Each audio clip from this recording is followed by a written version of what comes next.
Summer Games Fest 2025 just wrapped, and it was a look into what we have in store for us in 2026. The year of dark fantasy. We saw big reveals, exciting gameplay, and Jeff Keighley brought together some fantastic trailers for both new and known games.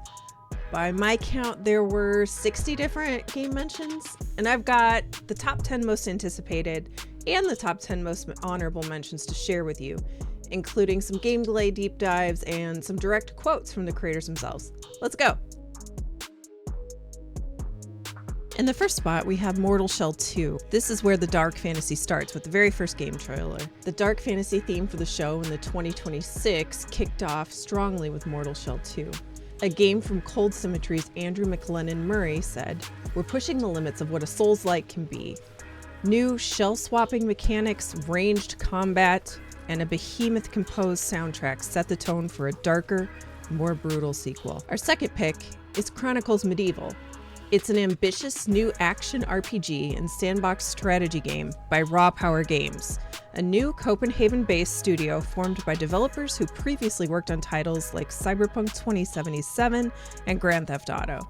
Raw Power Games describes the game as a sprawling, dynamic sandbox in a brutal and beautiful European medieval world.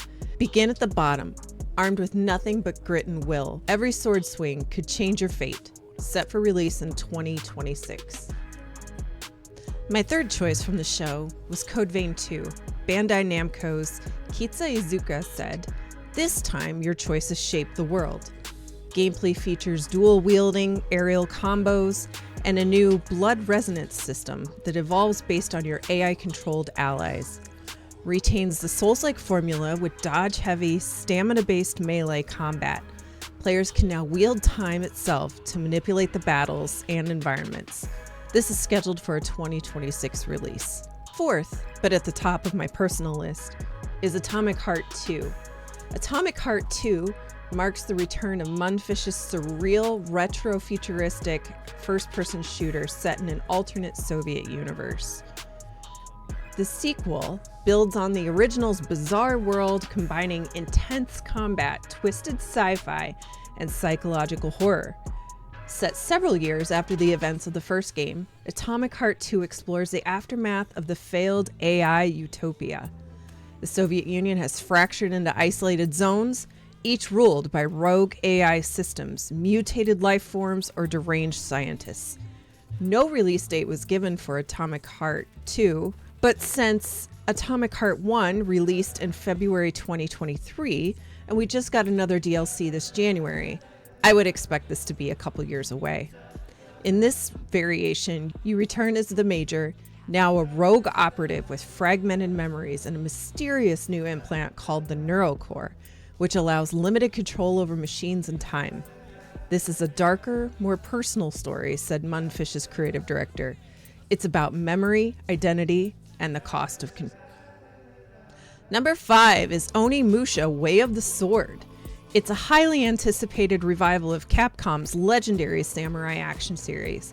Set for release in 2026, the game reimagines the franchise with modern visuals, refined combat, and a new protagonist rooted in Japanese history and cinema. Set in Edo period Kyoto, the game follows Miyamoto Musashi, the legendary swordsman, as he battles demonic forces and rival samurai. The story blends historical fiction with supernatural elements, staying true to the Onimusha legacy. At number 6, we have Arc Raiders. Embark Studios' Patrick Soderlund said, "We want every raid to feel like a story you tell your friends." Gameplay blends PvPvE with scavenging, mech battles, and dynamic weather. Open beta starts June 9th, full game release is October 30th of this year, and it can't come fast enough for those of us who've played the beta. There's a lot of love in the community for this one. I see people constantly asking or begging for it to be out any day now. At number 7, we have Chrono Odyssey. Chrono Odyssey is a next-generation open-world MMORPG developed by Npixel and published by Kakao Games. Built in Unreal Engine 5, the game is set in the richly detailed fantasy world of Cetera, where players wield the power to manipulate time and space. The official tagline for the game is, "When the void calls, heroes must rise." Join the Sentinels, defy time and space, and wield the power of the gods. A lot of games are coming with this time dilation mechanic. It'll be interesting to see how they each handle it and what works and what doesn't. A closed beta is coming June 20th through the 22nd for Steam, with an expected release in Q4 of 2025. At number 8 is Ill. Ill is a grotesque cinematic horror experience that blends realistic physics, body horror, and psychological tension. It takes place in a dark, abandoned fort overtaken by a mysterious, malevolent force. Unreal 5 engine visuals with photorealistic environments, dismemberment systems with detailed physics-based gore, binaural audio for immersive 3D soundscapes, weapon maintenance and inventory management, environmental interaction, puzzles, destructible elements, reactive AI. This is developed by horror veterans who worked on IT and Longlegs and VHS. At number 9, we have Dying Light: The Beast. This is a standalone entry in Techland's acclaimed zombie survival franchise. It's set to launch on August 22nd, 2025. The good news is that Dying Light: The Beast will be free for owners of the Dying Light 2 Stay Human Ultimate Edition, a Techland representative told PC Gamer. This was originally a DLC but was expanded to a full game. Only owners of the Stay Human Ultimate Edition, has to be the Ultimate Edition, will receive this for free. Unfortunately, Techland removed the Ultimate Edition from stores in late 2024, so purchasing that now isn't an option. And our number 10, Stranger Than Heaven. Stranger Than Heaven is the upcoming action-adventure game from RGG Studio, the creators of Yakuza and the Judgment series. Originally codenamed Project Century, the game is set across 2 distinct time periods in Japan, 1915 and 1943, blending historical fiction with noir storytelling. You play as Mako Daito, a blue-eyed Japanese man fluent in both Japanese and English, navigating a world of espionage, betrayal, and violence. There's no release date yet, but it's expected in 2026. So that's the top 10 most anticipated. Oh wait. You thought I forgot, didn't you? You thought I forgot. Okay. I'm playing your bluff. No, of course, the most anticipated game is Resident Evil Requiem, or RE9. The protagonist of this game is Grace Ashcroft, an FBI agent and the daughter of Alyssa Ashcroft from Resident Evil Outbreak. Grace is sent to investigate a series of mysterious deaths at the same hotel where her mother died 8 years earlier.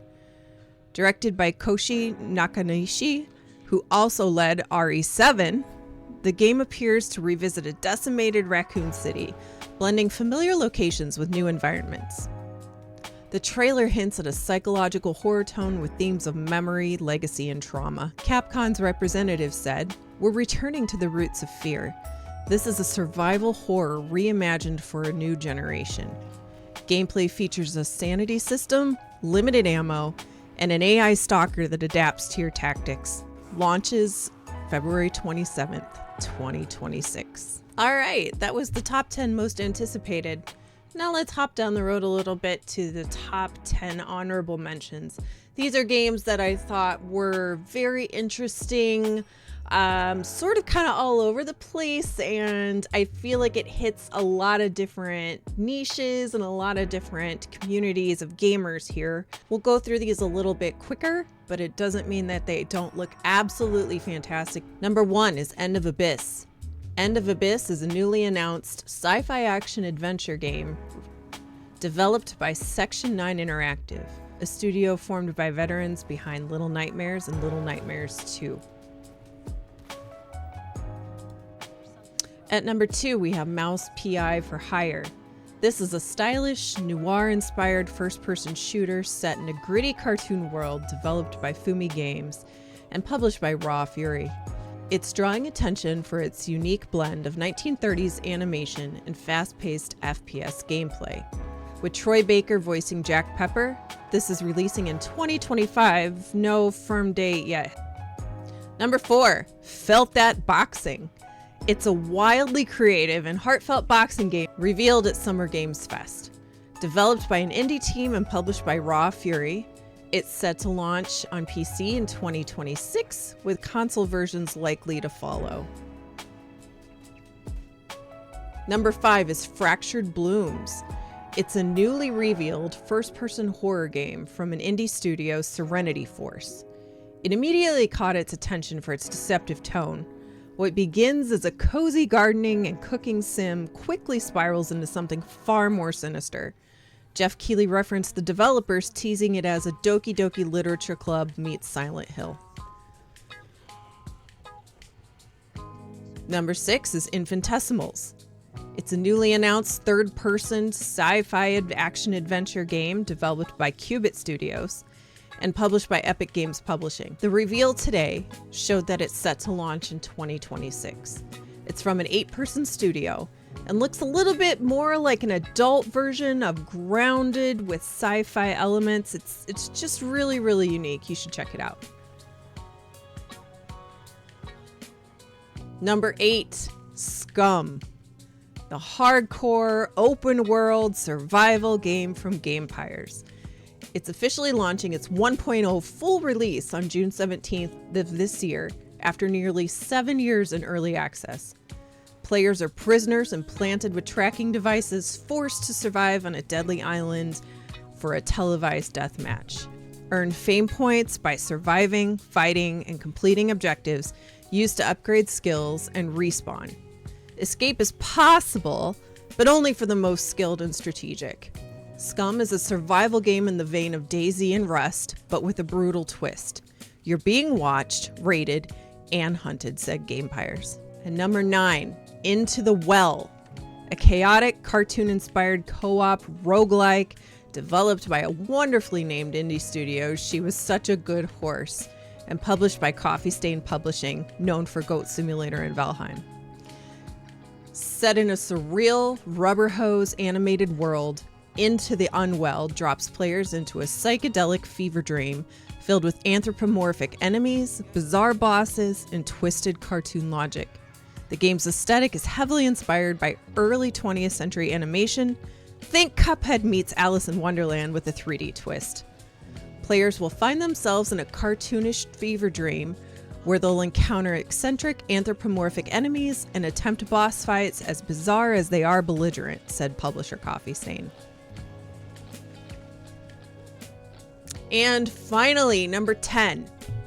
I'm cheating a little bit because I'm lumping 2 games together as number 10, but they're both worthy of a piece of the pie for this list.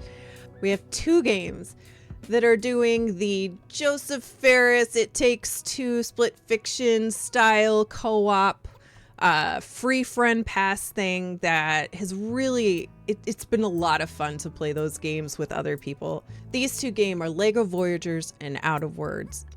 Both of them are so adorable and I'm so excited to try them out. Especially the Lego game, there's just something really sweet about it. They hit that emotional warm button you've got in your heart. Whether you're a Grinch or whether you're a big old softie, I think these games will tickle a little bit of fancy when you're playing with a friend or loved one. Okay, well, those are my 2 lists, top most anticipated and top honorable mentions. There's 10 for each, 10-ish for each. I hope you like my list. I will be checking in with these games time and again, maybe doing full videos just on the ones that are coming close to release and the ones that I'm really interested in, but I want to know what you're interested in. If you could pick one from both of these categories, what would it be? Where do your interests lie? Do you like co-op games? Do you like online multiplayer games? Do you hate online multiplayer games? That'll probably factor into this list as well. Let me know. Put something down below. Maybe I'll make a video about it. If you want to like and subscribe and maybe hit the ding dong bell, then you'll know when I bring another video up. I also try to stream on this channel at least 2 to 3 times a week. Oblivion Sundays are always Oblivion Sundays until I decide they're not anymore, but that won't be for a very long time. And then I also try to stream other current relevant games that are coming, Like Mind's Eye, for example, is coming out June 10th, and I will be streaming that. So make sure you hit that button so that you know when I do go live with those games. Come and talk to the chat, interact. It's a good time. We hang out. Thank you for watching this video, and have a great day.